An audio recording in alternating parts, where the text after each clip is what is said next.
All right, we've got about 5 minutes to tackle the biggest, deadliest conflict in all of human history, the Second World War.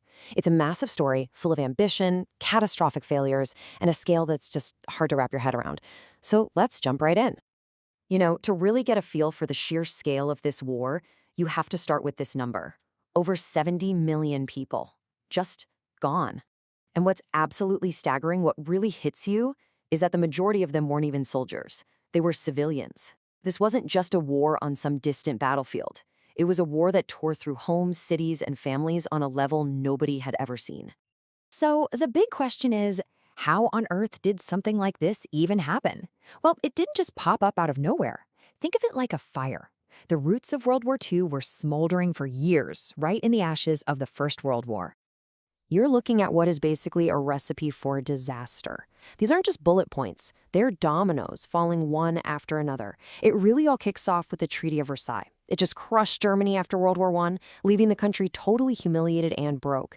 And that resentment, it was the perfect breeding ground for aggressive new ideas like Nazism and fascism. Then you throw in a global economic crisis, and while everyone's distracted, these new powers start getting bold. The other countries, they were so desperate to avoid another war that they tried a policy called appeasement. The idea was, hey, maybe if we give them a little bit of what they want, they'll just stop. It was, to put it mildly, a terrible, terrible mistake. And you know who saw right through this? Winston Churchill. He said this right after the Munich Agreement, which was this big meeting where Britain and France basically just gave a huge chunk of Czechoslovakia to Hitler. They were hoping that would satisfy him. Churchill put it so bluntly. He said they had a choice, war or shame. They picked shame, but he knew they were going to get war anyway. And boy, was he right. Appeasement didn't buy peace. It just told the bullies they could get away with anything. And you can just see that boldness getting bigger and bigger right here. All through the 1930s, the Axis powers are just pushing and pushing and pushing the limits. And the rest of the world? They just keep stepping back. You've got Japan marching into Manchuria, then Germany just gobbles up Austria and then carves up Czechoslovakia. Every single time the world decided to look the other way, it was one more step towards a war that, honestly, was starting to look unavoidable. So the world is basically a powder keg, just waiting for a match. The tension is so high you could cut it with a knife. And this is the moment that single spark finally hits, and the whole thing just goes up in flames. And then something happens that just shocks everybody. I mean, nobody saw this coming. Just days before everything kicks off, two bitter enemies, Nazi Germany and the Soviet Union, sign a deal. Officially, it was just a non-aggression pact. We promised not to fight each other. But there was a secret part. They had actually agreed to slice up Poland and divide it between themselves. For Hitler, this was the ultimate green light. He could now invade Poland and not have to worry about fighting Russia at the same time. And just a week later, he pulls the trigger. September 1st, 1939, German tanks roll across the Polish border. That was the final straw. Britain and France had no choice. 2 days later, they declared war on Germany. And just like that, the Second World War was on. So the teams are set. In one corner, you've got the Axis powers, with Germany, Italy, and Japan leading the charge. And in the other corner, you have the Allies. At the beginning, it was basically just the United Kingdom, France, and Poland, which was already being invaded. Honestly, it didn't look like a fair fight at all, and these teams were about to change in a big way as the war went global. But then, something weird happened. After Poland was taken over so quickly, everything in Western Europe just went quiet. I mean, Britain and France were officially at war with Germany, but nothing was happening. No big battles, no major attacks. People started calling it the phony war. It was this really strange, deceptive calm, right before the real storm was about to break.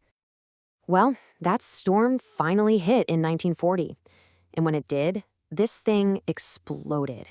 It went from being a European problem to a full-blown world war, pulling in countries from literally every corner of the globe. Then, in June of 41, Hitler makes the biggest bet of his life. He completely tears up that pact he made with Stalin and launches a surprise invasion of the Soviet Union. This is what opens up the Eastern Front, and honestly, words can't even describe the brutality. It was a meat grinder on an epic scale, a place that would chew up and spit out millions of soldiers, and in the end, most of the German army. Just 6 months after that, the war explodes again, this time on the other side of the world. Japan, wanting total control of Asia, launches a surprise attack on the American naval base at Pearl Harbor. You know the saying, "Let sleeping giants lie"? Well, this single act woke up the industrial giant that was the United States, pulling it right into the heart of the war, and making this a true global fight. So just think about it. By the end of 1941, the Axis powers looked like they just couldn't be stopped.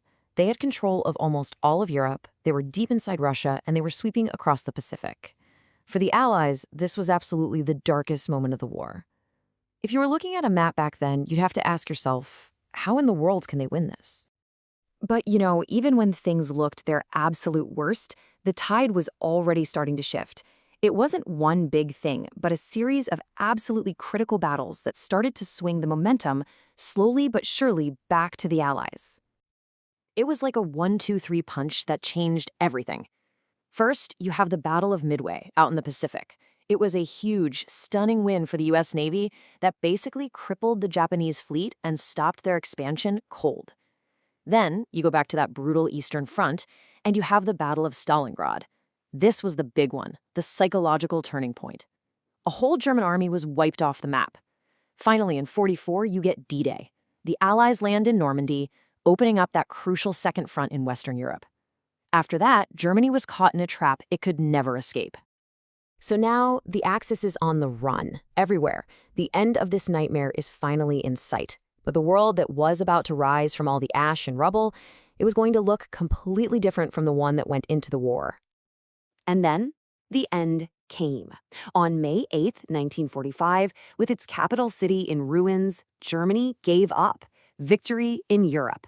But the war wasn't over. The fight in the Pacific raged on until August, when the world was changed forever. The atomic bombs fell on Hiroshima and Nagasaki, and after that devastation, Japan surrendered. On September 2nd, it was finally, officially over. The world that was left was completely transformed. It's like the old map was torn up and a new one was drawn. To try and stop this from ever happening again, the United Nations was created. The old European empires were basically finished, and in their place, two brand new superpowers stood facing each other, the United States and the Soviet Union. And that face-off kicked off the Cold War. It also started the process of decolonization, and the world came together at the Nuremberg trials to condemn the hateful ideas behind the war. The whole power structure of the planet had been reset. So this war didn't just end, it forged a completely new world. But it leaves us with this massive, lingering question, one that we're still dealing with today. After everything, after paying a price of more than 70 million lives, did we actually learn the lessons we were supposed to? Thanks for sticking with me for this quick rundown.